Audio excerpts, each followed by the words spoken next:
नमस्कार। मैं संजीव कुमार आज डॉक्टर गिरीश चंद्र त्रिपाठी द्वारा रचित एक अद्भुत ज्ञानोपयोगी पुस्तक मृत्यु के बाद क्या,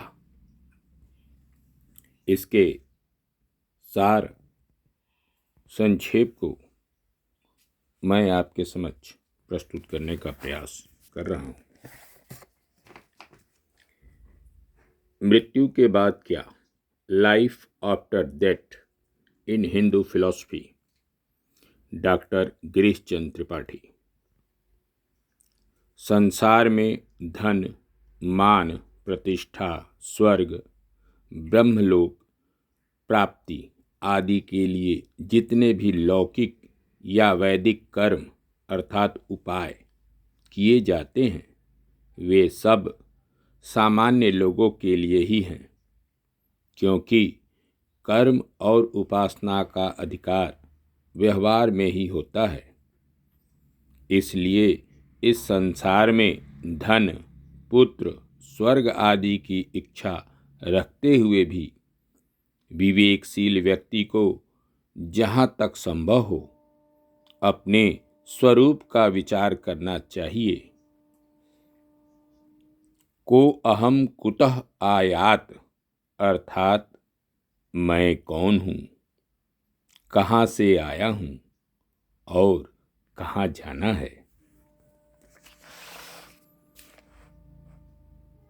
आस्तिक भारतीय दर्शन के अनुसार 3 प्रकार के शरीर हैं, स्थूल, सूक्ष्म तथा कारण।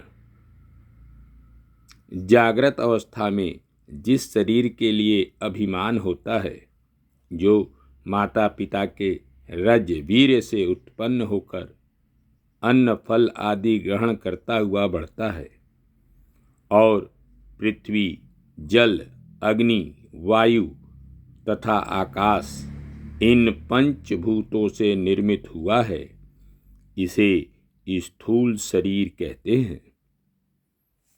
इस स्थूल शरीर में बचपन, कौमार, युवा तथा बुढ़ापा आदि अवस्थाएं दृष्टिगोचर होती हैं।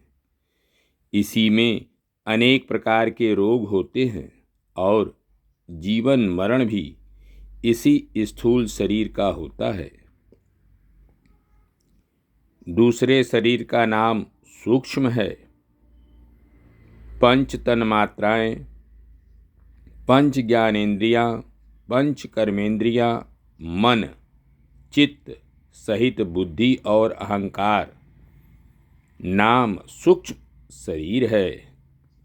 यह स्थूल शरीर का आश्रय लेकर ही गतिमान होता है, अन्यथा निष्क्रिय रहता है।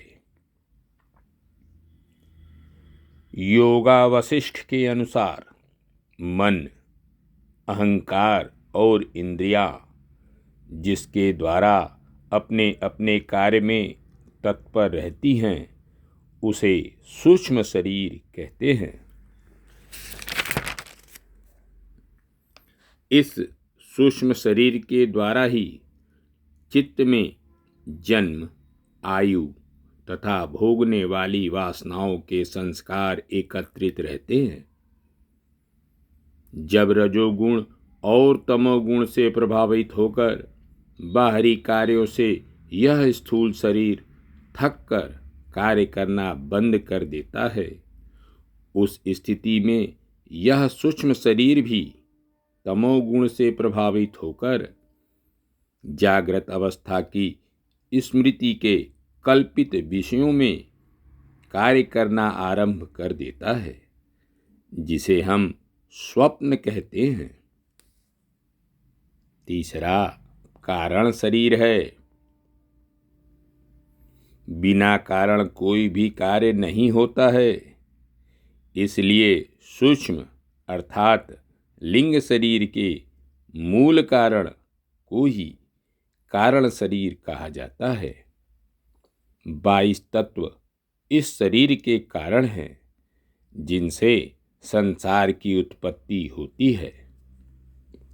वेदांत दर्शन में कारण शरीर को ईश्वर कहा गया है, जो सर्वशक्तिमान है और सर्वज्ञ है।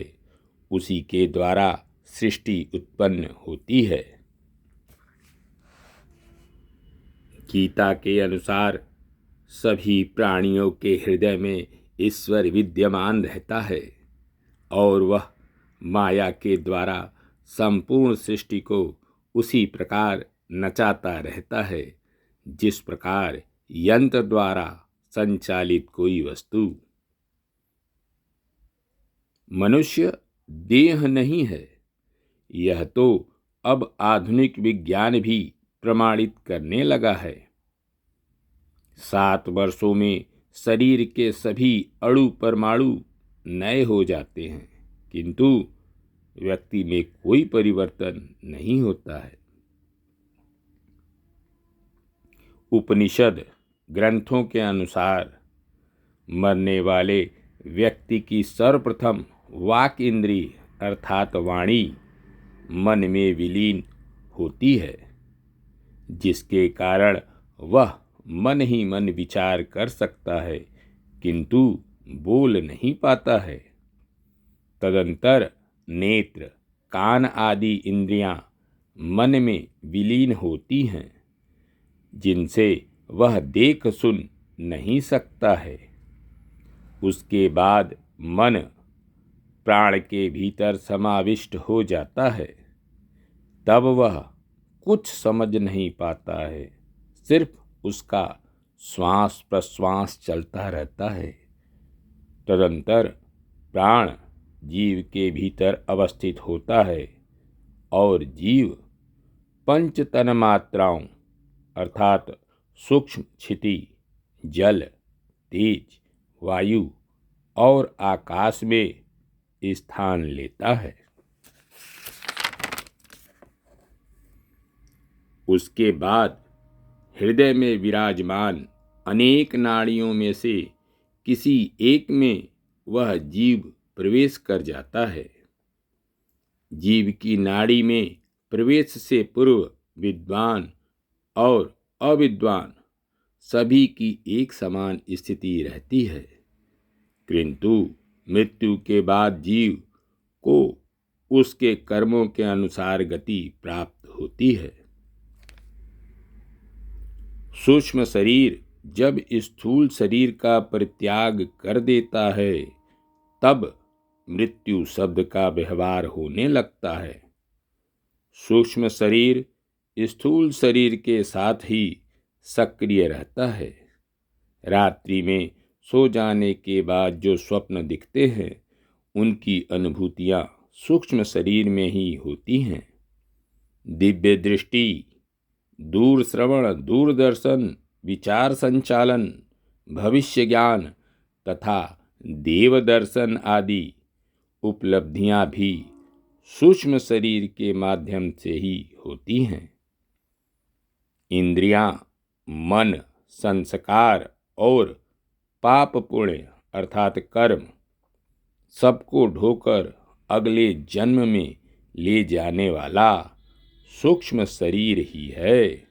धन्यवाद। नमस्कार। शेष अगले अंक में।